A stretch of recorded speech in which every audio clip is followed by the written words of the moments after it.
Normally দুধ সেমাই রান্না না করে এভাবে একদিন নবাবী সেমাইটা রান্না করতে পারেন। এর স্বাদ মুখে লেগে থাকবে। প্রথমে একটা প্যানে ঘি গরম করে এখানে ১ প্যাকেট লাচ্ছা সেমাই, 1/3 কাপ গুঁড়া দুধ আর 1/3 কাপ চিনি দিয়ে খুব ভালোভাবে ভেজে নিয়েছি। এখন এখানে নিয়ে নিচ্ছি ৪ কাপ গরুর দুধ। ৪ কাপ দুধকে আমি জাল করে ২ কাপ পরিমাণ করে নিয়েছি। তারপর এখানে দিয়ে দিয়েছি কাস্টার্ড পাউডার। ২ চামচ কাস্টার্ড পাউডার একটু দুধে গুলিয়ে এখানে দিয়ে দিয়েছি। স্বাদ বাড়ানোর জন্য আমি এখানে একটা ডানো ক্রিম ব্যবহার করেছি। সাথে দিয়েছি 1/2 কাপ চিনি। এখন অনবরত নেড়েচেড়ে এই ক্রিমটা একটু ঘন হয়ে গেলে নামিয়ে নিব।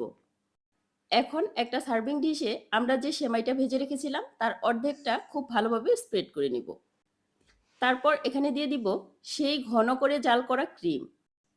ক্রিমের লেয়ারটা দেওয়া হয়ে গেলে এখন আবার উপর থেকে আরেক লেয়ার ভাজা সেমাই দিয়ে দিব। এখন আমি উপর থেকে কিছুটা বাদাম কুচি দিয়ে পরিবেশন করছি। এই সেমাইটা সেট হওয়ার জন্য পরিবেশনের আগে অবশ্যই ১-১.৫ ঘন্টার মতো নরমাল ফ্রিজে রাখতে হবে।